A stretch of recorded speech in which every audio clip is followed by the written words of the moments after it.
Scellé, il était 14h40.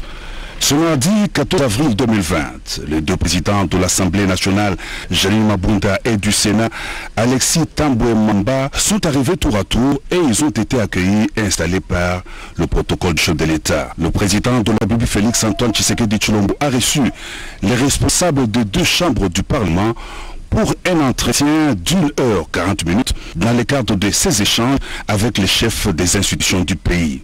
L'accompagnement par les deux chambres du Parlement des mesures prises par le président de la République face au coronavirus, l'arrêt de la Cour constitutionnelle déclarant l'état d'urgence décrété par le chef de l'État conforme à la Constitution sont autant de points évoqués au cours de cette entrevue, a indiqué la présidente de l'Assemblée nationale, Janine Mabunda. C'est à l'initiative du chef de l'État comme institution que nous nous sommes rencontrés aujourd'hui pour parler des activités parlementaires, pour qu'ils soient édifiés en direct et non pas par différentes voies non autorisées, qu'ils soient édifiés en direct sur les activités parlementaires. Et bien sûr, la question de l'arrêt de la Cour a été évoquée.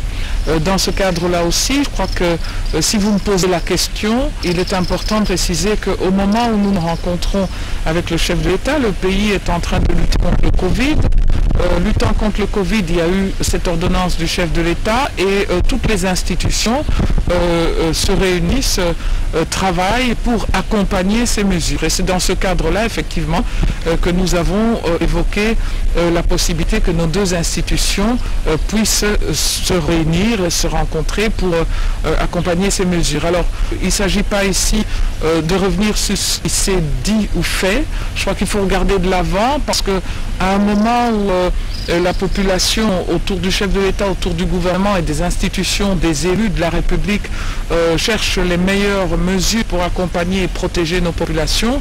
Je crois que ce n'est pas les batailles politiques qui doivent nous distraire. Il me semble que c'est de voir ensemble comment nous pouvons avancer. Alors je crois qu'il faut faire confiance aux Congolais en général, aux institutions de la République en particulier. Dans les jours prochains, vous allez voir que nous allons continuer ce dialogue dans le cadre de la courtoisie institutionnelle et de le sens des responsabilités qui s'imposent à tous.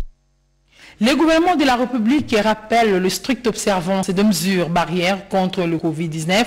C'était à l'issue de la réunion du comité de conjoncture présidé ce mardi par le Premier ministre Ilunga Ilunkamba. François Bouyelabouaki et Popomba ont signé ce reportage.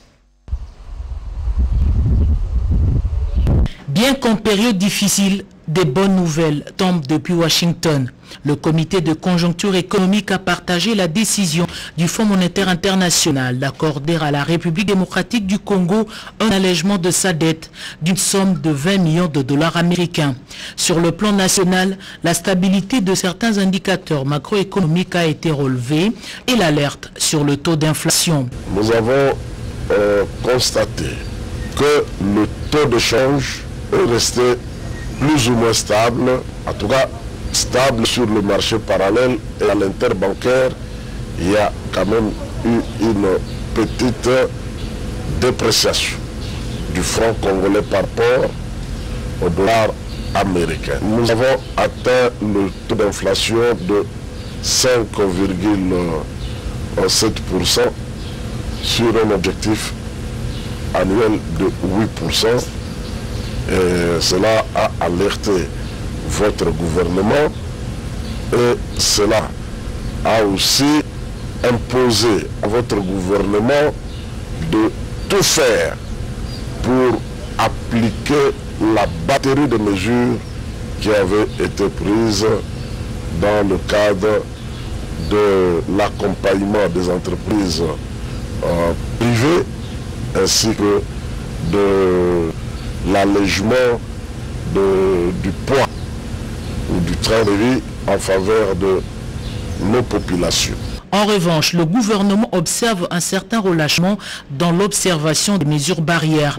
Certains compatriotes entretiennent une confusion sur les espaces concernés par les mesures de confinement.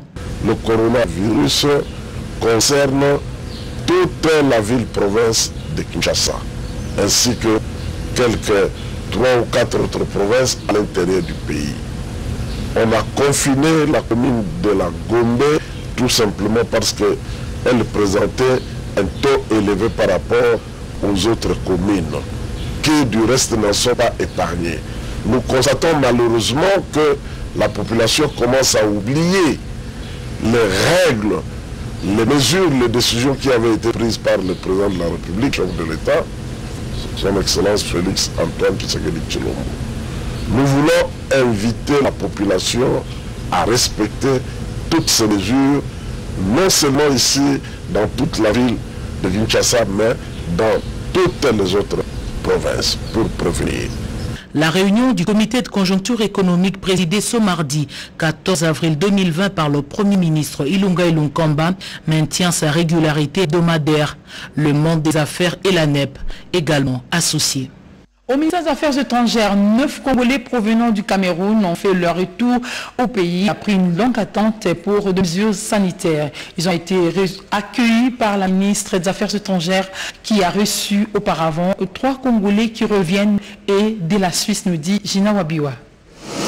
Retour au bercail de 9 Congolais bloqués à Douala et à Yaoundé au Cameroun suite à la fermeture des frontières nationales consécutives à l'état d'urgence sanitaire en République démocratique du Congo. Sur les tarmacs, Maritumba Nzeza, ministre d'État, ministre des Affaires étrangères, pour les accueillir. Les affaires étrangères, donc le gouvernement congolais, nous avons fait notre travail. Nous avons fait et nous sommes en train de le faire. Ça, ce sont les premiers. Ils font partie des premières équipes qui arrivent. Ces compatriotes ont dit toute leur gratitude aux autorités du pays. Maman, nous sommes très contents.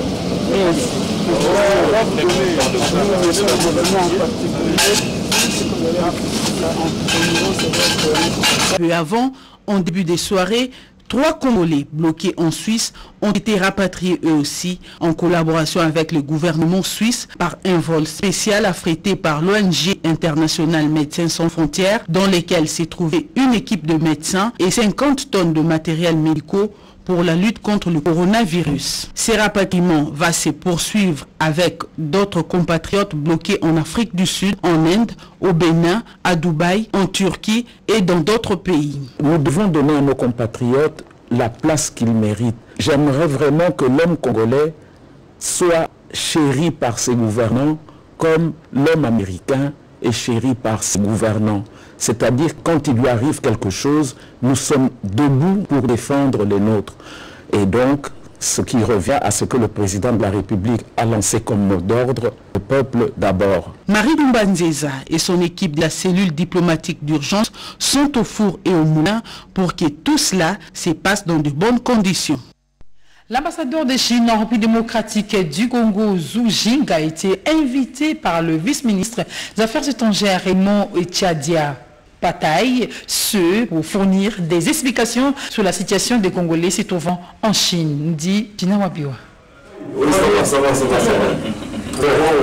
C'est sur invitation du vice-ministre des Affaires étrangères et congolais de l'étranger, Raymond Tchadia Pataï, que l'ambassadeur de Chine en République démocratique du Congo, Zhu Jing, est venu répondre à la question liée au contrôle excessif et mise en quarantaine sélective des étrangers dont les Congolais seraient victimes en Chine. Pour les diplomates chinois, c'est suite à la crise sanitaire liée à la pandémie de Covid-19 que la Chine a pris une série de mesures et dispositions pour éviter la propagation de cette maladie sur son territoire. On a renforcé les mesures sanitaires, notamment dans les grandes métropoles comme Guangzhou, où vivent beaucoup de ressortissants africains. Dans l'application de ces mesures sanitaires, il y a certains cas isolés, des cas individuels, avec aussi quelques malentendus à cause des problèmes linguistiques, à cause des comportements qui n'est pas corrects.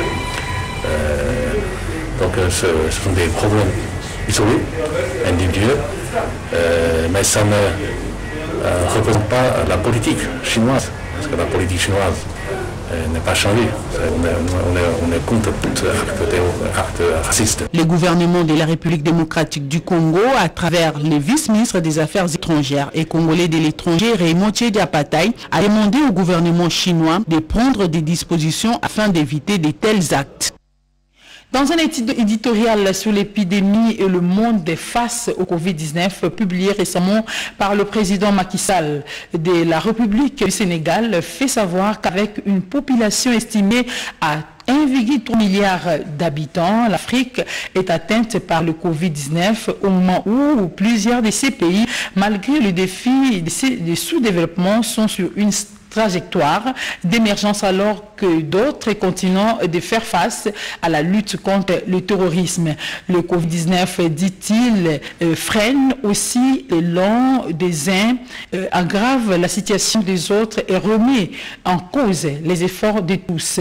De plus, il soumettra de rude pour des systèmes nationaux de santé publique déjà vulnérables à l'échelle nationale, poursuit-il. Et de nombreux pays ont adopté des plans de contingement pour endiguer la propagation du virus.